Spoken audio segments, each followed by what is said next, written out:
नमस्कार। NLPS Hindi tutorial में आपका स्वागत है। आज हम सदस्यता मॉड्यूल के बारे में जानकारी देंगे। सबसे पहले हम दिए गए URL को ब्राउज़र में खोलेंगे जो हमें लॉगिन स्क्रीन में ले जाएगा। आप अपने लॉगिन आईडी और पासवर्ड को एंटर करके पैक्स यानी प्राथमिक कृषि ऋण समितियों के लिए तैयार किए गए ERP के डैशबोर्ड में पहुंचते हैं। जैसा कि आप देख रहे हैं, डैशबोर्ड में अनेक मॉड्यूल दिख रहे हैं। ये सभी पैक्स की सेवाओं और कामकाज के हिसाब से बनाए गए हैं। सदस्यता मॉड्यूल शुरुआती मॉड्यूल है। ERP में कोई भी लेन देन करने के लिए सदस्यों, गैर सदस्यों और संगठन के विवरण को मॉड्यूल में दर्ज करना होगा। सदस्यता आइकन पर क्लिक करके सदस्यता स्क्रीन में जाते हैं।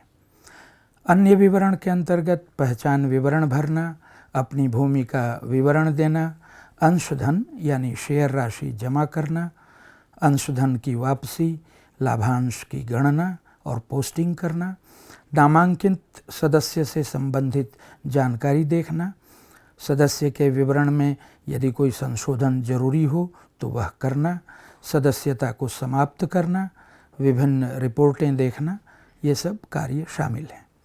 सदस्य को नामांकित करने वाले आइकन पर क्लिक करेंगे। ग्राहक प्रकार के विकल्पों में से सदस्य को चुनेंगे। उन सभी क्षेत्रों को भरना अनिवार्य है जहां लाल रंग में स्टार चिन्ह दिया गया है। KYC अनुपालन को ध्यान में रखते हुए भी आवश्यक जानकारी देना जरूरी है। यदि सदस्य विवाहित महिला हो तो पति का नाम देना अनिवार्य है। फ़ोटो आइकन पर क्लिक कर फ़ोटो अपलोड करें या वेबकैम से फ़ोटो को कैप्चर भी कर सकते हैं। सिग्नेचर आइकन पर क्लिक कर हस्ताक्षर अपलोड करें।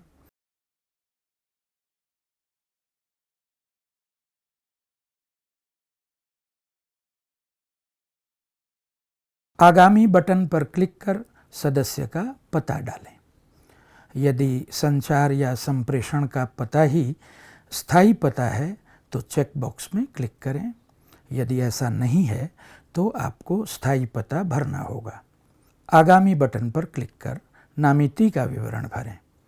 नामिती अगर पहले से सदस्य है तो खोज आइकन पर क्लिक कर उसे चुनें। उससे संबंधित विवरण स्वतः प्रदर्शित होंगे। सदस्य के साथ नामिती का जो संबंध है उसका चयन करें। आगामी बटन पर क्लिक करें और यदि नामिती नाबालिग हो तो अभिभावक की जानकारी भरें। समाप्त बटन पर क्लिक करें। सफलता के संदेश के साथ एक प्रवेश संख्या पॉपअप मैसेज में दिखाई देगी। इसका अर्थ है कि यह प्रक्रिया सफलतापूर्वक पूरी हो गई है। अन्य विवरण आइकन पर क्लिक करने पर पॉपअप में पहचान विवरण को क्लिक करें। सदस्य की प्रवेश संख्या डालें या खोज आइकन पर क्लिक करके सदस्य को चुनें। पहचान विवरण जोड़ने के लिए दाहिनी ओर प्लस चिन्ह पर क्लिक करें। लाल रंग के स्टार वाले सभी क्षेत्र भरना अनिवार्य है। पहचान प्रमाण के दस्तावेज का चयन कर उसके आगे और पीछे का फ़ोटो अपलोड करें और सुरक्षित करें। इसी प्रकार पता प्रमाण पत्र का चयन कर उसका फ़ोटो भी अपलोड करें। सुरक्षित करने पर पॉपअप में सफलता का संदेश आएगा। नीचे ओके पर क्लिक करने पर पॉपअप खुलेगा जिसमें आगामी या पहले के पृष्ठ पर जाने का विकल्प दिया गया है। प्रवेश संख्या दर्ज करने पर संपूर्ण पहचान विवरण दिखाई देगा जिसे हटाया या संपादित किया जा सकता है। भूमि विवरण वाले आइकन पर क्लिक करने पर एक नया पृष्ठ खुलेगा।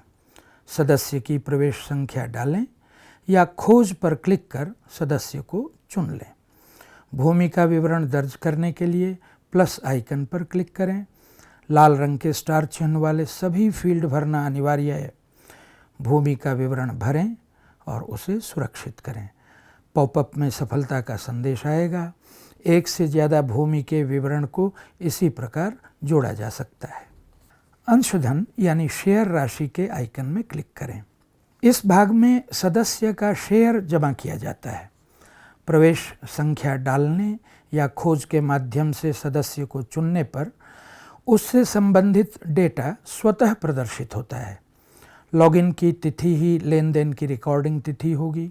अब वाउचर का प्रकार चुनें। यदि समिति का कोई मैनुअल वाउचर हो तो उसकी संख्या आपको दर्ज करनी है।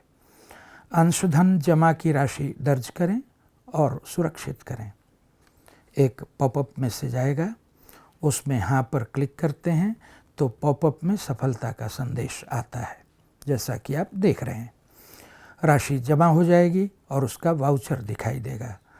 प्रिंट विकल्प से वाउचर का प्रिंट लिया जा सकता है। शेयर की वापसी के लिए अंशधन वापसी आइकन पर क्लिक करें। इस भाग में अंशधन की वापसी की व्यवस्था है। प्रवेश संख्या डालने या खोज के माध्यम से सदस्य को चुनने पर उससे संबंधित डेटा स्वतः प्रदर्शित होगा। लॉगिन की तिथि ही लेन देन की रिकॉर्डिंग तिथि होगी। यहाँ फिर वाउचर का प्रकार चुनें। यदि समिति का कोई मैनुअल वाउचर हो तो उसका नंबर दर्ज करें। अंशधन वापसी की राशि दर्ज करें और सुरक्षित पर क्लिक करें। एक पॉपअप मैसेज आएगा, उसमें हाँ पर क्लिक करें तो पॉपअप में सफलता का संदेश आ जाएगा। राशि वापस हो जाएगी और उसका वाउचर दिखाई देगा। आप प्रिंट विकल्प का प्रयोग कर वाउचर का प्रिंट भी ले सकते हैं। सदस्य देखें आइकन पर क्लिक करने से नामांकित सदस्यों का सुरक्षित किया गया विवरण देखा जा सकता है। प्रवेश संख्या दर्ज करके या खोज के माध्यम से सदस्य का चयन करने पर उससे संबंधित विवरण प्रदर्शित होता है। सदस्यों से संबंधित विवरण में आवश्यक होने पर संशोधन किया जा सकता है। इसके लिए स्क्रीन की बाईं ओर स्थित सदस्य को संशोधित करें टैब पर क्लिक करें। प्रवेश संख्या दर्ज करें। सदस्य से संबंधित डेटा स्वतः प्रदर्शित होगा। विवरण को आवश्यकता के अनुसार संशोधित करें। फोटो या हस्ताक्षर डालने या बदलने के लिए संबंधित आइकन पर क्लिक कर अपलोड करें। फ़ोटो कैप्चर करने के लिए वेब कैम का प्रयोग भी किया जा सकता है। अब आगामी पर क्लिक करें। यहाँ पते का विवरण संशोधित किया जा सकता है। फिर आगामी पर क्लिक करें। यहाँ नामिती के विवरण को जोड़ा जा सकता है या उसमें संशोधन किया जा सकता है। फिर आगामी पर क्लिक कर यदि आवश्यक हो तो अभिभावक का विवरण जोड़ा या संशोधित किया जा सकता है।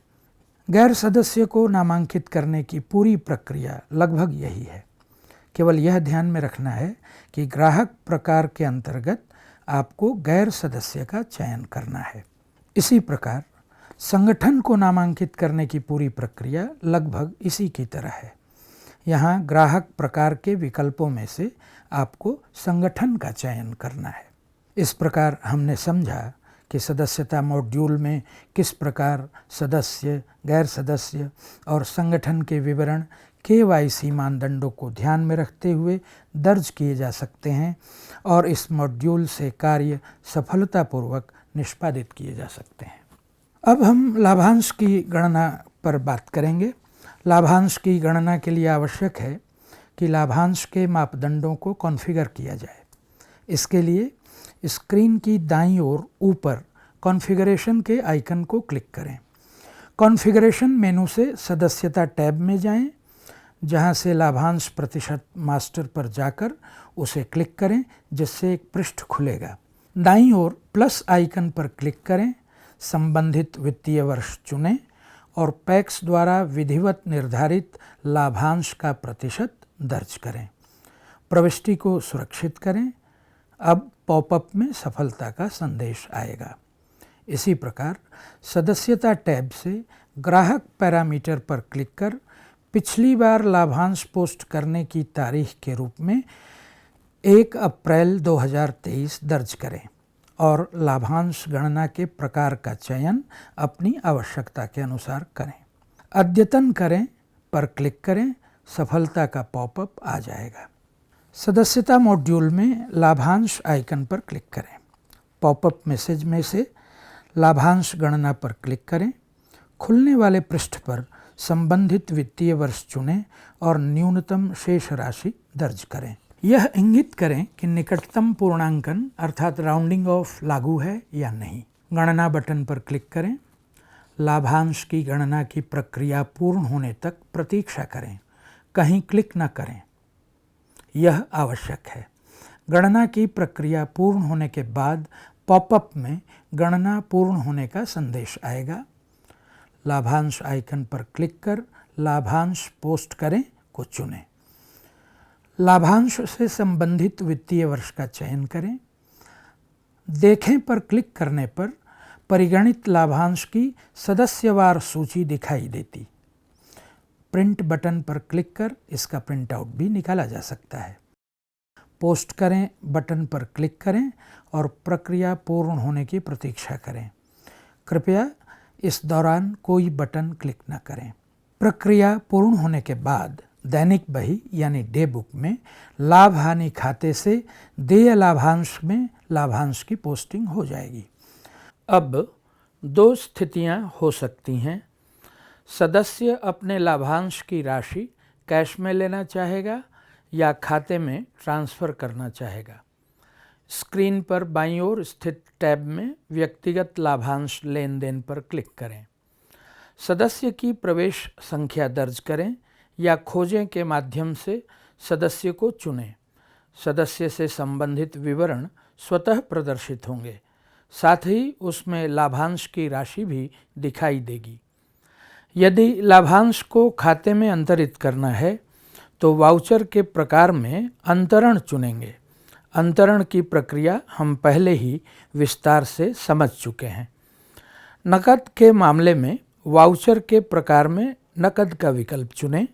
सुरक्षित बटन पर क्लिक करें। सफलता का संदेश आएगा। ओके पर क्लिक करने पर नकद की प्रविष्टि की प्रक्रिया पूरी हो जाएगी। सदस्यता के समापन के लिए सदस्यता के अंतर्गत सदस्यता समापन आइकन पर क्लिक करें। प्रवेश संख्या दर्ज करें। सदस्य से संबंधित संपूर्ण विवरण स्वतः प्रदर्शित होगा। यदि सदस्य पर कोई देय राशि है या सदस्य को समिति से कोई राशि मिलनी है तो वह विवरण में प्रदर्शित होगा। सदस्य से वसूली या सदस्य को भुगतान के लिए अपेक्षित प्रक्रिया पूरी होने के बाद ही सदस्यता का समापन किया जा सकता है। स्क्रीन की दाईं तरफ ऊपर रिपोर्ट आइकन पर क्लिक करने पर सदस्यता से संबंधित सभी रिपोर्टें देखी जा सकती हैं। ये रिपोर्टें नाबार्ड द्वारा निर्धारित फॉर्मेट के अनुसार जनरेट होती हैं। इन्हें 3 श्रेणियों में बांटा गया है। अन्य रिपोर्टें, सामान्य लेखांकन प्रणाली यानी CAS रिपोर्टें और प्रबंध सूचना प्रणाली यानी MIS रिपोर्टें। अब कुछ उदाहरण के लिए हम देख सकते हैं, जैसे अन्य रिपोर्ट के अंतर्गत किसी सदस्य के खाते का स्टेटमेंट देखने के लिए उस पर क्लिक करें। एक नया पृष्ठ खुलेगा जिसमें प्रवेश संख्या दर्ज करें और वांछित अवधि यानी किसी खास तिथि से किसी खास तिथि तक दर्ज करें और देखें पर क्लिक कर रिपोर्ट को देख लें। इसी तरह अन्य रिपोर्ट के अंतर्गत आवश्यकता के अनुसार अवधि, ग्राहक का प्रकार, लिंग, ग्राम आदि चुने हुए मापदंडों के अनुसार सदस्यों की रिपोर्ट जनरेट की जा सकती है, जिसके लिए देखें बटन पर क्लिक करना होता है। आप इन रिपोर्टों को अपनी आवश्यकता के अनुसार PDF या एक्सेल फॉर्मेट में देख और प्राप्त कर सकते हैं।